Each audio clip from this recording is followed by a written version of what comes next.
Ja, nou maar hallo daar aan al die rugga ondersteuners en die bokke. Soos julle kan sien, al sit julle nou in Parys, het niks nog hier verander. Die Eskom probeer nog, maar hulle kom nie juis voor nie. Ag nou, ek het nou die opening gekyk van die Wêreldbeker. Maar wragtig, ek moet nou vir julle sê, daar was nou net iets wat my daar beïndruk het nie. Nie dat enigiets nou ergens ingedruk moet word nie, maar dit was my maar bietjie, ja. Jy weet, hulle ry die hele tyd rond met 'n fiets, so alles of hulle krag vir elektriese motors ook af is, en dan deel hulle nou croissants en buns en broodjies en helse brode uit. Jy weet, dit is vir my amper asof die Keto en Dr. Tim Noakes nog nie by hulle uitgekom het nie, dat hulle nou so te kere gaan. Ek wil maar net vra, bokke, hou julle nou maar net by die pap en die bier en die braaivleis. Hou maar by die wenreseppies, hoor. Ja, en ek het ook gesien die man wat die brood uitdeel. Hy deel dit net vir die mans uit. Hy seker bang as hy vir 'n dame 'n brood gee, dan kry sy 'n bun in the oven. Ja. Ag, en kyk, die haan is mos nou die Franse se simbool vir hulle rugbyspan. En nou kry hulle 'n akteur wat daai rol vertolk. Hy voel tog, weet jy, lyk toe nou vir my glad nie great nie. Lyk vir my meeste van die tyd of hy bietjie getrek is. Nou het ek net gewonder, moes hulle nie nou 'n mooi, fris man gekry het om die rol van daai groot voël te vertolk nie. Jy weet, hulle het nou regtig afbreek gedoen aan hulle simbool. En ek is ook bly dat julle nou daai bosbal tipe rugbybroekie saamgevat het wat stretch is, jy weet.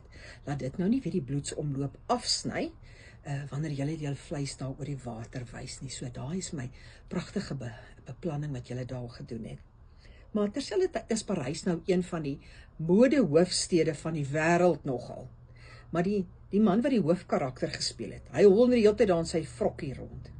Ek weet nie of dit nou die vrok en beste is wat hulle kon doen nie. Mens sou nou gedink het, hulle kon vir hom ietsie bietjie beters gegee het, maar ja, wees ons nou om te kla. Ag, en toe stuur hulle nou daai jets oor wat daai gekleurde poeier uitpoep. Ag, dit was oulik, maar ek het nou maar net gewonder, het hulle nie 'n Boeing nie, soos ons nie, jy weet. Kan Fly South Air nie vir hulle 'n Boeing geleen het en hulle gewys het, hoe doen mense dit nie? Daai poepende jets is vir my so 1980s, jy weet. Ons het mos nou al bietjie vorentoe beweeg. En dan die vuurwerke, vreeslike vuurwerke. Maar hulle kon eintlik maar net vir die burgemeester van Johannesburg gevra het om een van ons ondergrondse gaspype te kry, wat 'n bietjie lek, want kyk, hy lig mos 'n taxi ook 2 bane na links sonder 'n flikker, wat hulle in elk geval nooit gebruik het nie. Ons sou hulle baie geldjies daar kon gaan spaar het. Hulle moes net gevra het, kon ons hulle gehelp het. Ag, gaan toe kom ou outomatic macaroni, manual macaroni. Dis mos nou die mooi jong seun wat die president is van Frankryk. Ag, en wie hy het ons die dierbaarste ma wat altyd Ekskuus, dis sy vrou. Maar ja, ag, oulike ou vroutjie, want sy reis so oralste saam met hom rond.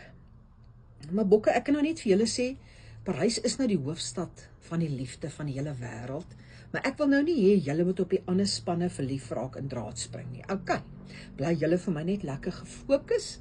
Nou moenie dat julle gesonde oordeel julle in die steek laat nie. Nie dat daar enige iets nou gesteek of gelaat moet word nie. Laat die stekery nou. Ek weet nou nie hoe mens dit sê nie, weet, taal is nou nie my sterkpunt nie. Maar bly julle maar net op die stryd en nerve, want ons kyk vir julle, ons oë is op julle. Soos julle kan sien met Eskom wat ons maar nog steeds val, is julle ons hoop vir lig en sonlig in die lewe, want ons het nou maar gehoop op die opening, maar daar het ook nie veel van gekom nie. So, rugga ondersteuners, ek gaan julle op hoogte hou. Gegroet dan van nou, van Matie.